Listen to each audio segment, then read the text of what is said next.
अब यूक्रेन के बखमुट पर रूस का कब्जा यहां पर होने वाला। आपको बताते हैं जरा, दरअसल पूर्वी शहरों में 24 घंटों का युद्ध जो है वो यहां पर जारी है। और अगर बखमुट की बात करते हैं तो वहां पर हालात बहुत ज्यादा तनावपूर्ण लगातार बने हुए हैं।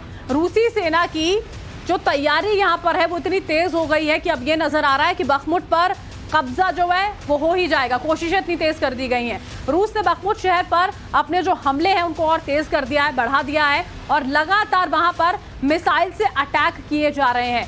बखमुट के जो पश्चिमी इलाके हैं वहां पर लगातार फायरिंग की जा रही है बहुत ज्यादा तेजी से। और रूस ने बखमुट में सैनिकों की संख्या भी बढ़ा दी है। और इसी के अलावा देखिए, तमाम जो इलाके हैं कोस्तियांतिनका को भी वहां पर निशाना बनाया गया है।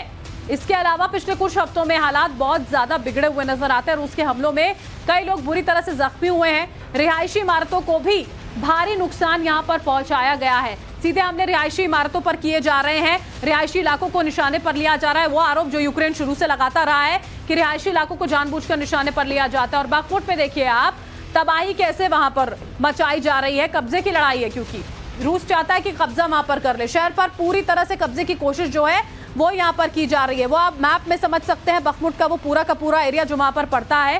करीब 10 महीने से रूस कोशिशों में जुटा हुआ है कि बखमुट पर कब्जा कर सके, लेकिन जंग की वजह से बखमुट शहर जो देखिए खाली हुआ था। लेकिन यूक्रेन लगातार उस लड़ाई को लड़ रहा है। भीषण जंग में रूस और यूक्रेन को बहुत ज्यादा नुकसान जो है वो भी इसी बीच में पहुंचा है, क्योंकि जंग जो है वो दोनों के बीच में बहुत ज्यादा तेज हो रखी है। तो इसी वजह से दोनों ही पक्षों को बहुत ज्यादा नुकसान पहुंच रहा है। पुतिन की प्राइवेट आर्मी जो है वो जंग के मोर्चे पर कहीं ना कहीं यहाँ पर तैनात नजर आती है। वैगनर ग्रुप जो है, जो लगातार रूसी सेना का समर्थन कर रहा है, उसने बखमुट में दरअसल तबाही मचाई हुई है। और अब ये कहा जा रहा है कि बहुत जल्द शायद बखमुट पर रूस जो है कब्जा करने में भी कामयाब हो जाए। इसी बीच एक और बड़ी खबर जो आ रही है आपको बता देते हैं। फिर से रूसी आर्मी को यूक्रेन ने निशाना बनाया है। ग्रैड मल्टीपल लॉन्च रॉकेट सिस्टम से हमला किया गया है। यूक्रेन का ग्रैड एमिलारस से ताबड़तोड़ अटैक। यूक्रेन ने रूसी ठिकानों को तबाह किया है, ये दावा उसकी ओर से किया गया। यूक्रेनी सेना के हमले का एक वीडियो भी दरअसल यहाँ पर सामने आया है। ग्रैड एमिलारस से ताबड़तोड़ हमले यहाँ पर किए गए। और आपने देखा यहाँ पर ग्रैड डिफेंस सिस्टम जिसका इस्तेमाल किया जा रहा है, आखिर वो घातक कितना है, ग्राफिक्स के जरिए जरा आपको ये भी बता देते हैं। दरअसल सोवियत संघ के समय में ग्रैड रॉकेट सिस्टम जो है उसको बनाया गया था, जिसका इस्तेमाल अब एक के बाद एक ताबड़तोड़ तरीके से यूक्रेन की ओर से किया जा रहा है रूस पर हमला करने के लिए। शुरुआत कहां से हो गई थी? सोवियत संघ के दौरान ही ग्रैड रॉकेट जो है वो बना दिया गया था और इस युद्ध में वो भयानक तबाही मचाने वाले हथियार के तौर पर सामने आ रहा है। आपने जो तस्वीरें यहाँ पर देखी थी, जिससे आप ये समझ पाएंगे कि एक जो ट्रक होता है उसके ऊपर बाकायदा लॉन्चर्स जो होते हैं उनसे फायरिंग की जाती है। ट्रक लॉन्चर के ऊपर करीब 40 बैरल्स लगे होते हैं और कुछ ही सेकंड्स में 40 BM-21 फायर जो है वो किए जाते हैं। रॉकेट के वार से दुश्मन का बचना नामुमकिन सा हो जाता है। एक तरह का देखिए मल्टी रॉकेट लॉन्चर सिस्टम है ये, जिसका इस्तेमाल अभी किया जा रहा है। रूस यूक्रेन जंग में इसका जबरदस्त इस्तेमाल जो है वो यूक्रेन की ओर से भी किया गया है। और इसी बीच में जो एक और बड़ी खबर आ रही है उसका रुख करते हैं। नया वीडियो यूक्रेनी सेना के हमले का सामने आया है। यूक्रेनी पैराट्रूपर्स ने रूसी सेना पर अटैक किया है। रूसी सेना के ठिकानों पर दनादन बमबारी जो है वो यहाँ पर की गई है। बड़ी खबर इस वक्त की हम आपको बता रहे हैं। तो देखिए ग्रैड सिस्टम का इस्तेमाल किया जा रहा है, ग्रैड डिफेंस सिस्टम का। इसके अलावा रूसी ठिकानों पर कैसे बमबारी की जा रही है इन दो तस्वीरों में समझिए आप, क्योंकि यूक्रेनी पैराट्रूपर्स जो है वो लगातार अभी फिलहाल एक्शन में नजर आ रहे हैं। जितना भी उन्हें पीछे धकेलने की कोशिश की जा रही है, जितने कब्जे के प्रयास किए जा रहे हैं, इस बीच में यूक्रेनी सैनिक जो है वो डटकर रूसी सैनिकों का सामना कर रहे हैं। और इसके अलावा आप देखिए क्रीमिया की अगर बात करते हैं तो वहां पर भी कब्जे को लेकर जंग की बड़ी तैयारी की जा रही है। क्रीमिया के हेड सर्गेई एक्सियोनोव का बयान सामने आया है। वो उनका कहना है शांति चाहते हैं तो जंग के लिए तैयार रहें।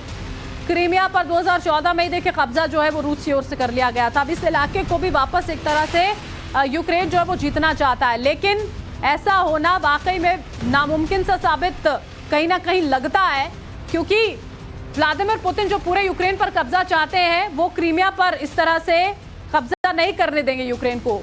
देखिए ज़ेलेंस्की कहते हैं क्रीमिया रेड लाइन है तो यूक्रेन उसको क्रॉस जरूर करेगा। सर्गेई का यह कहना है कि यूक्रेन को जवाब देने का क्रीमिया पूरी तरह से तैयार है। इसके अलावा कौन सी बातें जो हैं वो यहां पर कही गई हैं वो भी आप समझ लीजिए। आर पार किस तरह से क्रीमिया पर चल रहा है। क्रीमिया पर कब्जे से ही युद्ध की शुरुआत हुई थी, यानी कि 2014 में ये शुरुआत जो है वो हो चुकी थी। ये कहना है ज़ेलेंस्की का।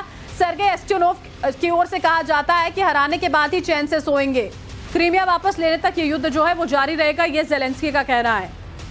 आगे वो क्या कुछ कहते हैं। क्रीमिया पर कब्जे के लिए यूक्रेन पूरी तरह से प्रतिबद्ध है और क्रीमिया की सुरक्षा के लिए पूरी किलेबंदी जो है वो यहां पर की गई है। चाहे कुछ भी हो जाए, क्रीमिया हाथ से नहीं जाने दिया जाएगा। इस तरह से जो बयानबाजी है देखिए वो आपस में चल रही है। और जंग के बीच में एक और बड़ी खबर आ रही है जो रूस से आई है।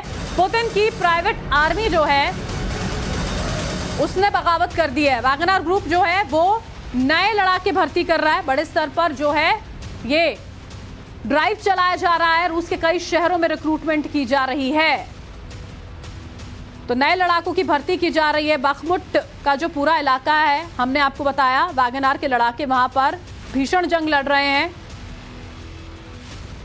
और इसी बीच में जब नए लड़ाकों की भर्ती की जा रही है तो अभी मौजूदा स्थिति कैसी है समझिए। वैगनर ग्रुप का नई भर्तियां करने का ऐलान जो है वो सामने आया। रूसी राष्ट्रपति पुतिन से तकरार की खबर दरअसल वैगनर ग्रुप के बीच में यहां पर सामने आ रही है।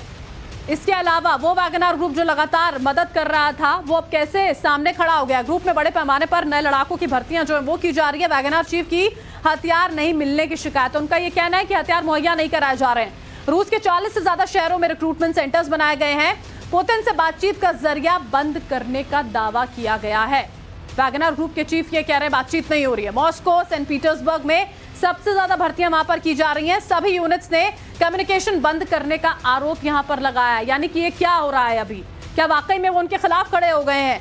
कैसे ये भर्तियां अलग अलग शहरों में तेजी से यहां पर की जा रही हैं? क्या ये एक परेशानी का सबब बन सकती हैं व्लादिमीर पुतिन के लिए, रूस के लिए? ये अपने आप में बहुत बड़े सवाल है।